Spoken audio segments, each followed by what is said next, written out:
Bismillahirrahmanirrahim. Assalamualaikum warahmatullahi wabarakatuh. Mohon izin Pak Freddy sebagai dosen pengajar saya. Halo teman-teman semua, perkenalkan nama saya Mary Fardiansyah dengan NIM 1125047. Oke, jadi pada hari ini saya ingin mempresentasikan hasil jumlah saya dengan tema biota yang saya ambil yaitu genomic and human factor. Lanjut. Oke, jadi genomic dan faktor manusia ini mempelajari interaksi manusia dengan sistem kerja. Tujuannya itu untuk meningkatkan keselamatan, kenyamanan, serta efisiensi pada pekerjaan. Nah, pemahaman tentang biota ini yang meliputi prinsip, metode, dan standar penting untuk melakukan sistem kerja yang sesuai. Analisis artikel biota itu diperlukan untuk melihat perkembangan, tantangan, dan tindakan praktis guna meningkatkan desain sistem kerja dan kesejahteraan pekerja. Terus juga tujuan saya yaitu sebenarnya simpel untuk memahami konsep pertama pada biota genomic ini. Lalu ada mengidentifikasi perkembangan seperti ini, menilai penerapan prinsip genomic di industri, mengungkap tantangan keluar serta memberikan rekomendasi untuk pengembangan ilmu dan praktik genomic yang lebih baik. Oke, jadi ini artikel nasional dengan judul artikel yaitu analisis genomic beban kerja fisik pada pekerja dengan menggunakan metode kardiovaskular, load, rebak, dan Nordic juga.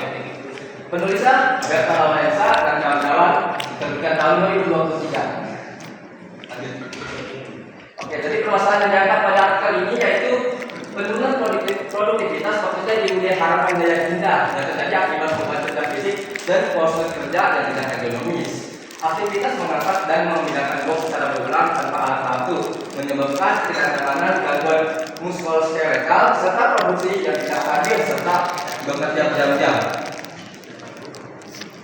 Nah, jadi metode yang digunakan pada artikel ini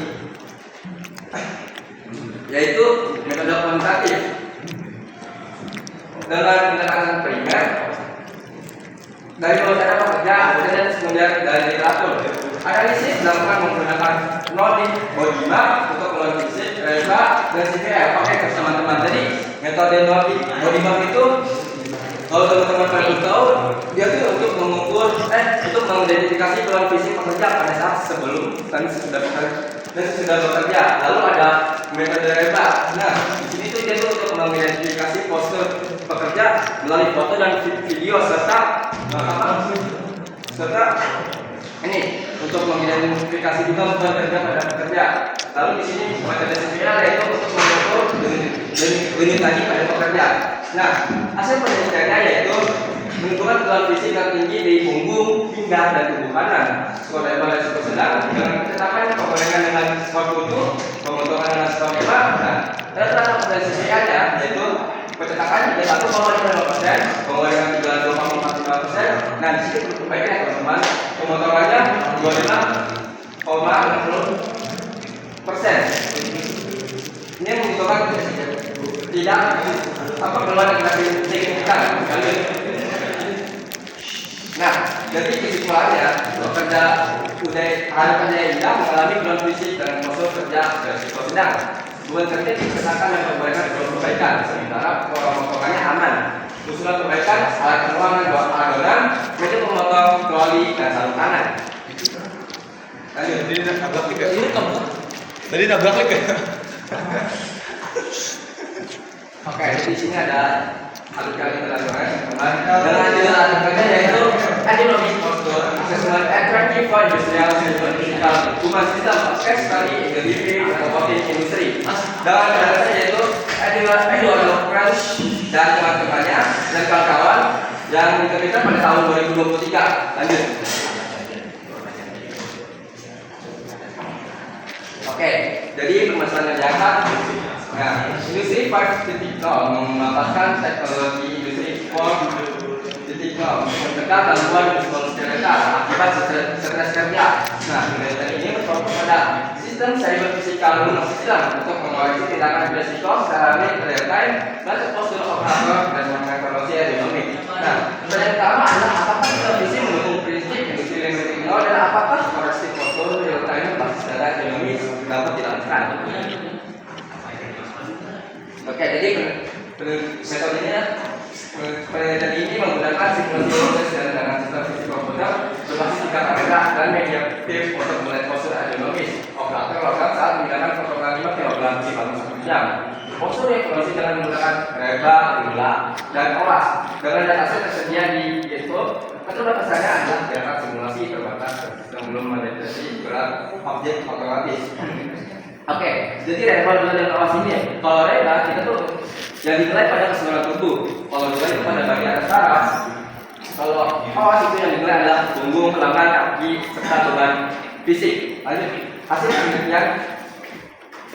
penelitian ini menunjukkan evaluasi postur reba 78% resiko rendah, 40% sedang, serta 1% tinggi. Nah, jumlahnya 55% sedang, 15% tinggi, dan oras 30% tindakan korektif segera 64% sesegera mungkin. Rula dinilai paling akurat dan sistem berhasil pada postur pada resiko pekerja. Nah, jadi kesimpulannya, penelitian menyimpulkan sistem fisik mendukung industri pada lingkungan ini yang internasional dengan mengidentifikasi postur berbahaya lebih dari 10 detik dan menggunakan koreksi real time, pengembangan visi 3D dengan tingkat kamera direncanakan untuk meningkatkan akurasi.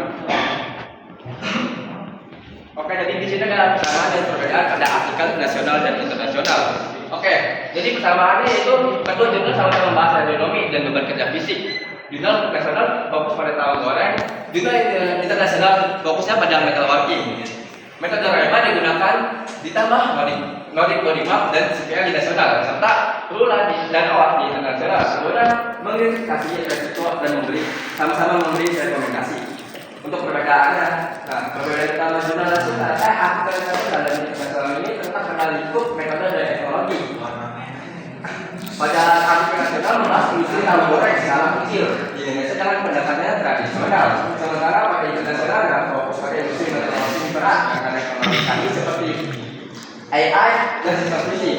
Solusi jurnal nasional berupa alat, batu fisik dan APD, serta pada internasional menggunakan intervensi real time dan CPHS. Lalu di pada nasional kita berbahasa Indonesia, sedangkan artikel yang internasional berbahasa Inggris. Oke, jadi di sini ada analisis pemberian hasil. Nah, kita langsung ke contohnya sebenarnya di kedua kali ini menekankan pentingnya evaluasi postur untuk mengurangi resiko dinamis dan meningkatkan kesejahteraan pekerja. Lanjut. Oke, jadi di sini ada opini mahasiswa yaitu misalnya dengan relevansi hasilnya. Nah, pada relevansi hasil seperti penelitian terdapat untuk IKN yang masih mengandalkan kebutuhan luar, menekankan pentingnya aerodinamik untuk kesehatan pekerja dan produktivitas. Oke, jadi delapan hasil ini terkait pada artikel nasional. Lalu yang di internasional yaitu penelitian yang juga mendukung prinsip industri 5.0 dan teknologi fisik untuk memantau postur real time, mencegah cedera muskuloskeletal dan meningkatkan kesejahteraan sesuai dengan digitalisasi dan otomatisasi.